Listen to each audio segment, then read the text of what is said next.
할렐루야, 샬롬. 11월 26일 매일 성경 말씀 묵상 주님의 이름으로 시작하겠습니다. 느헤미야 6장 15절부터 7장 4절의 말씀입니다.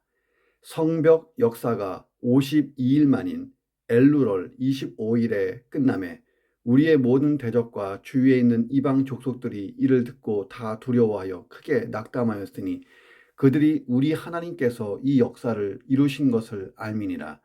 또한 그때에 유다의 귀족들이 여러 번 도비아에게 편지하였고 도비아의 편지도 그들에게 이르렀으니 도비아는 아라의 아들 스가냐의 사위가 되었고 도비아의 아들 여호하난도 베가랴의 아들 무슬람의 딸을 아내로 맞이하였으므로 유다에서 그와 동맹한 자가 많음이라. 그들이 도비아의 선행을 내 앞에서 말하고 또 내 말도 그에게 전하매 도비아가 내게 편지하여 나를 두렵게 하고자 하였느니라.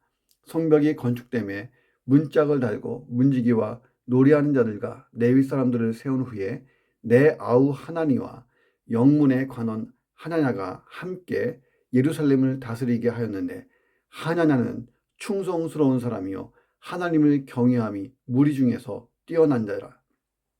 내가 그들에게 이르기를 해가 높이 뜨기 전에는 예루살렘 성문을 열지 말고 아직 파수할 때에 곧 문을 닫고 빗장을 지르며 또 예루살렘 주민이 각각 자기가 지키는 곳에서 파수하되 자기 집 맞은편을 지키게 하라 하였노니 그 성읍은 광대하고 그 주민은 적으며 가옥은 미처 건축하지 못하였음이니라. 아멘. 자, 오늘 본문의 내용이 이렇습니다. 하나님의 도우심, 느헤미야의 놀라운 뛰어난 지도력. 자, 이 모든 것에 힘입어서 드디어 성벽 공사가 52일 만에 기적적으로 완성됐다는 거예요. 자, 52일 만에 성벽 공사가 완성됐다. 이 소식을 들은 이 대적들과 주변 민족들이 큰 두려움을 가지게 되고 상실감에 빠졌어요. 자, 그들은 이 성벽 재건 공사야말로 하나님의 역사구나. 야, 이스라엘의 하나님 무섭다. 살아계시는 하나님. 성벽 재건 공사 과정에 나타난 하나님의 역사를 인정할 수밖에 없는 객관적인 사실에 접합니다. 자, 하나님께서 합력해서 선을 이루게 하셨다는 거예요. 자, 성벽 공사에 이어서 느헤미야가 이제 성문을 달았어요. 자, 성문을 붙이면 이제 완전한 이 성벽 재건 공사가 끝나고 예루살렘 성이 난공불락에 단단한 성이 만들어진 것입니다. 자, 그리고 성벽을 경비하는 책임자를 세우고 그러면서 성읍 경비에 대한 구체적인 절차를 진행해 나갔다 하는 내용이 오늘 본문의 내용입니다.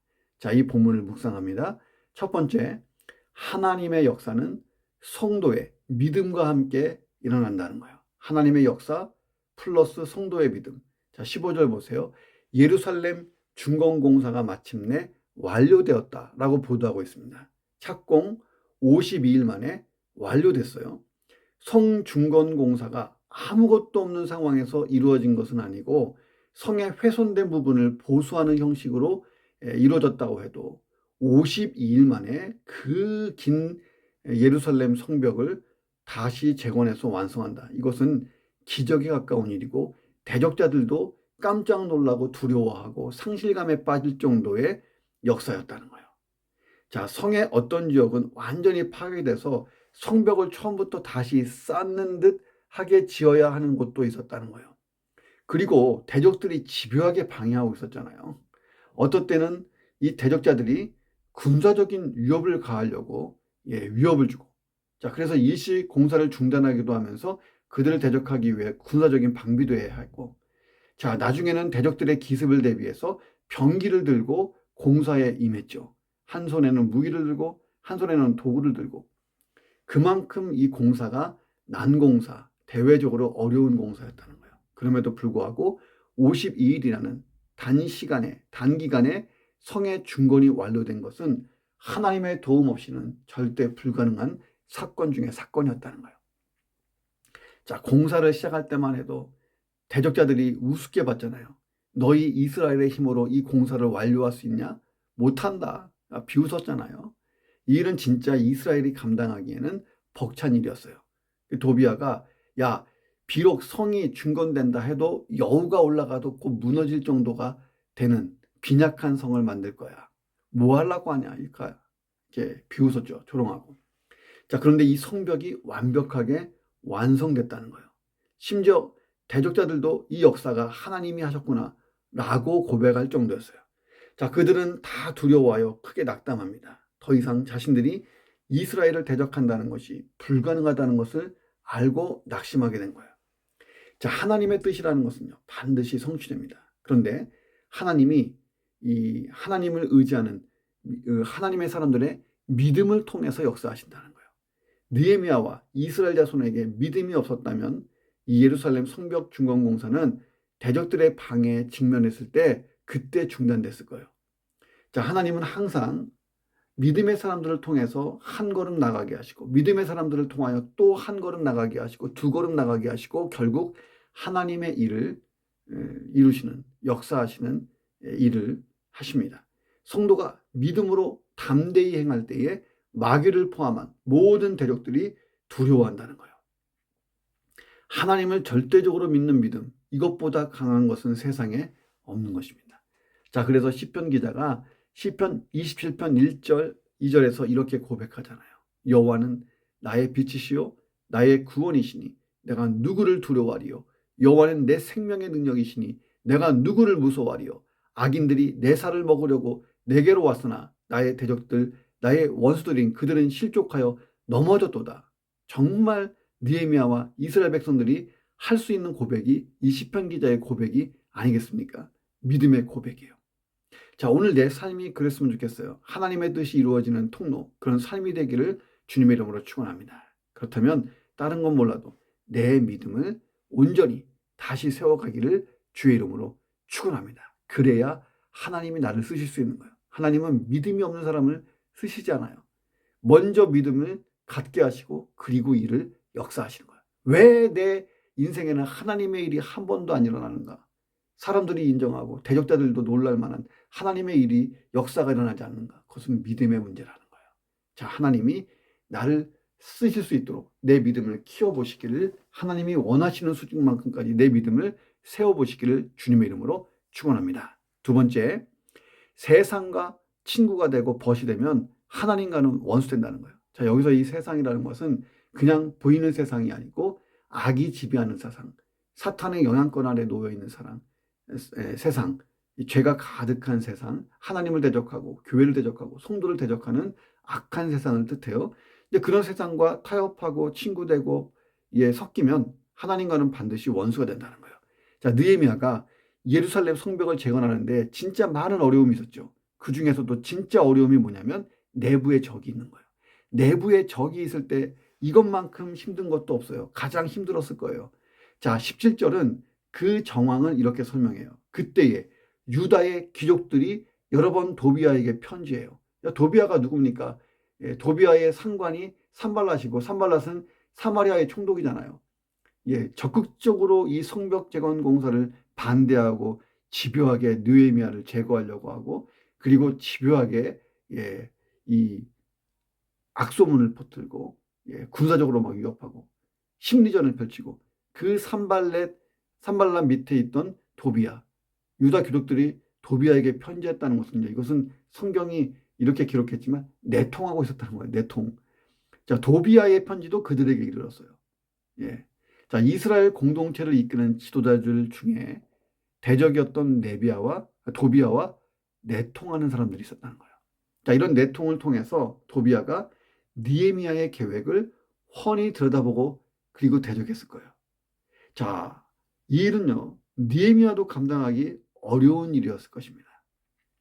자, 유다 귀족들이 도비아와 내통한 이유가 뭘까요? 보니까 도비아 가문과 연혼했다는 거예요.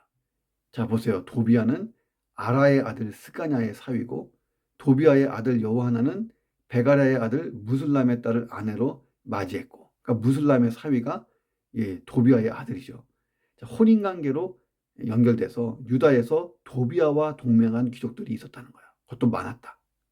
자, 이스라엘 사람들 중에서 많은 사람이 도비아 가문과 혼인을 통해서 결탁했다는 거예요. 하나님과 동족을 배신하고 대적들을 돕고 있었다는 거예요.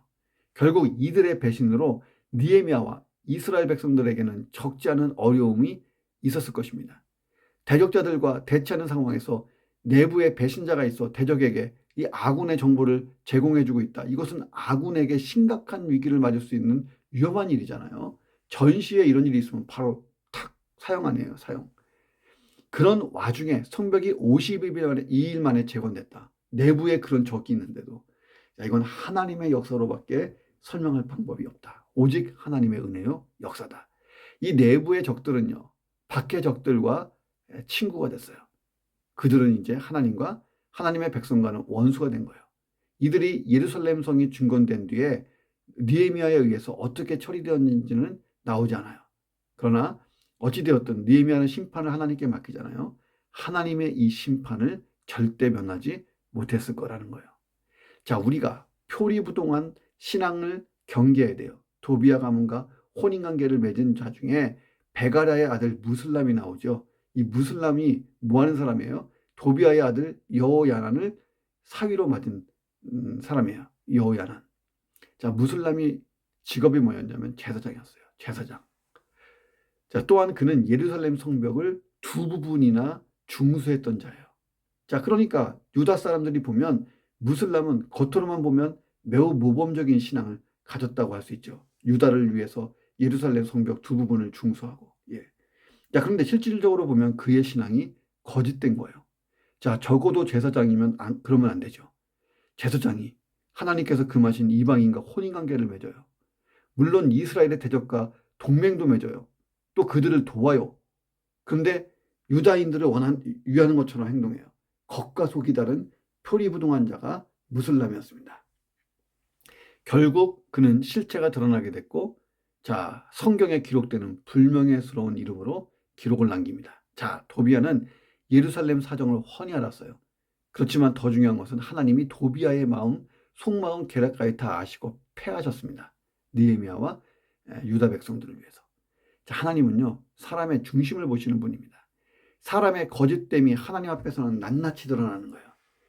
우리는 하나님이 가증스럽게 여기시는 표리부동한 것, 경계선에 서 있는 것, 회색지대에 머물러 있는 것.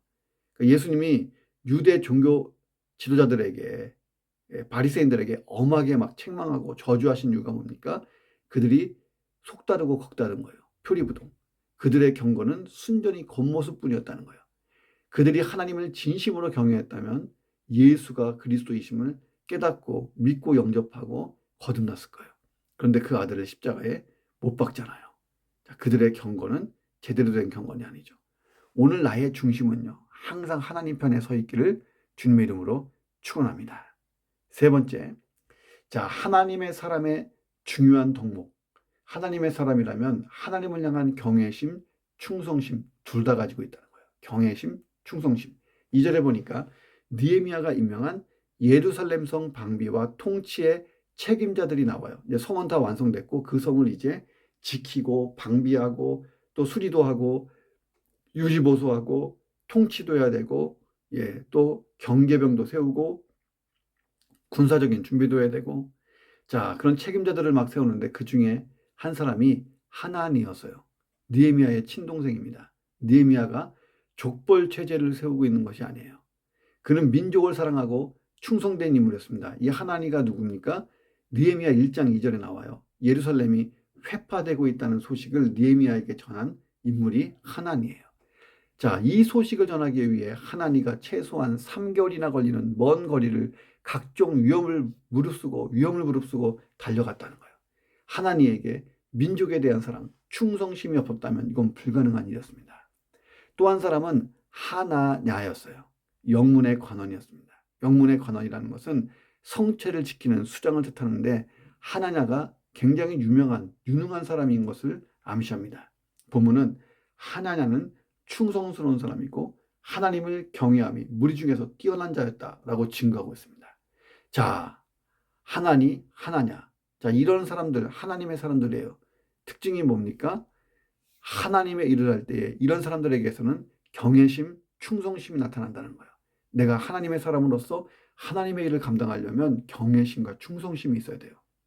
하나님의 일을 하는 사람은 충성되게 일해야 됩니다. 그래서 성경은 맡은 자에게 구할 것은 충성이다라고 말합니다. 충성심이 없으면 일이 완성되지 않아요. 된다 해도 부실공사로 끝날 확률이 있어요. 부실공사로 각종 사고가 일어나는 이유가 뭐냐면 사람들이 충직하게 충성되게 일하지 않았기 때문입니다. 충성스럽지 않은 사람은 경계근무를 서요. 이런 사람이 경계근무 서면 어떻게 돼요? 충성스럽지 않은 사람이 경계근무 서면 허점이 생기고 적들이 침투하기에 용이하게 되는 것입니다. 자, 그런데 충성심만 가지고 하나님의 일을 할 수는 없어요. 세상 일은 하나님을 경외하지 않아도 충성심만, 진실하고 정직하고 최선을 다할 수 있으면 세상 일은 할 수 있어요. 그러나 하나님의 일이라는 것은 사람의 능력으로만 하는 게 아니에요. 하나님의 능력이 플러스 되는 거예요. 자, 하나님의 능력은 하나님을 경외하는 사람들에게 임하고 흐르는 거예요. 그래서 사사기에도 하나님이 누군가를 세우실 때에 그에게 하나님의 능력을 부어주셨잖아요. 하나님을 경외하는 사람들. 그래서 하나님의 일을 한다면 그 사람에게는 충성심도 있고 경외심 둘 다 절대적으로 요청되는 항목이라는 것입니다. 반드시 충성심과 경외심이 있어야 된다. 자, 우리가 교회의 리더를 세울 때 바로 딴 거 없어요. 충성스럽냐, 하나님을 경외하냐, 이 두 가지를 보면 됩니다. 열정적이고 헌신적이에요. 자, 충성스러워. 자, 그런데 하나님을 경외하는 데는 초보적이고 그러면요, 이 사람의 이 사역은 인본주의 사역이 될 확률이 상당히 높습니다. 열심히는 하는데 사람의 방법인 거예요. 하나님이 원하는 방법이 아니고. 자, 그 결과도 사람이 기뻐하는 것이지 하나님은 정작 기뻐하지 않는 결과를 낼 때가 있습니다. 자, 하나님을 경외한다지만 충성심이 없는 사람. 이 사람은요, 열심히 가다가 중단돼요. 하다 말아요. 끈기 있게 못합니다. 자, 나를 한번 생각해 보세요. 나는 충성심, 경외심 둘 다 있는가? 하나만 있는가? 충성심만 있나? 경외심만 있나? 둘 다 있나? 둘 다 가지시기를 주의 이름으로 축원합니다. 느헤미야는 성문에 문짝을 달고 문지기와 노래한 자들과 레위인들을 세웠어요. 실무와 신앙을 겸비하고 신앙에 두터운 두 사람 하나니와 하나냐를 세워서 도시 행정을 담당하게 합니다. 성벽은 견고하게 쌓았지만 성 안의 인구가 적기 때문에 안전에 취약하잖아요. 제한된 시간에만 문을 열고 보초를 세워서 지키고 또 자기 집 앞은 자기가 지키게 하고, 예루살렘 성 안에 사는 사람들은 자기 집도 지키고 보초도 쓰고 바쁘게 돌아갔어요. 이 공동체의 본질이라는 것은요, 사람이에요. 지도자는 적절한 은사와 자격을 갖춘 사람을 적소에 배치시키는 것. 그렇게 해서 공동체를 세우는 일을 잘할 수 있는 사람이 지도자인 거예요. 자, 나는 내가 소속된 공동체에서 어떤 역할을 맡고 있습니까? 자, 우리가 하나님의 일을 한다고 할 때에 반드시 사람을 소중히 여겨야 돼요. 느헤미야의 장점은 사람을 지금 잘 배치할 줄 아는 사람이었어요. 잘 배치하고 또 잘 배치되어주는 사람. 내가 누군가를 잘 세워주고 또 누군가를 위해서 내가 잘 서 있고. 자, 그런 공동체 안에서의 나의 역할이 참 진실되고 하나님을 경외하면서 공동체를 살려나가는 참 좋은 일꾼이 되기를 주님의 이름으로 축원합니다. 자, 기도하겠습니다. 하나님, 나의 믿음을 견고히 세워야 합니다. 하나님이 나를 쓰시고자 할 때 내 인생을 통하여 하나님이 하실 일을 하실 때에 나의 믿음을 통해서 하십니다. 하나님의 역사는 다른 것 없고 믿음 있는 자를 통하여 흘러가는 것입니다. 하나님의 역사의 도구로 쓰이기 위하여 내가 믿음을 견고히 세워갈 수 있도록 역사에 주옵소서. 나의 중심이 늘 하나님을 향하게 있게 해주시고 세속적이고 아니 더러운 것에 한눈 팔지 않도록 인도해 주옵소서. 중심이 하나님을 향하여 불타서 하나님, 그 하나님의 역사와 일을 향하여서 내가 쓰임받도록 도와주옵소서. 하나님은 하나님을 향한 경외심과 충성심이 분명한 사람을 쓰십니다. 하나님, 내 공동체와 내 가정과 이웃들을 위해 내가 하나님의 사람이 되되 충성스럽고 하나님을 경외하는 그런 경건한 거룩한 인생을 사는 사람들에게 도와주옵소서. 느헤미야와 같은 리더십, 느헤미야와 같은 영성, 느헤미야와 같은 지혜를 내게 허락하여 주옵소서. 그래서 우리 가정을 살리고 우리 교회를 살리고 이 땅과 이 민족을 살릴 수 있는 하나님이 이 시대에 쓰시는 부르시는 자가 될 수 있도록 도우시고 역사에 주옵소서. 존귀하신 예수 그리스도의 이름으로 간절히 기도드립니다. 아멘.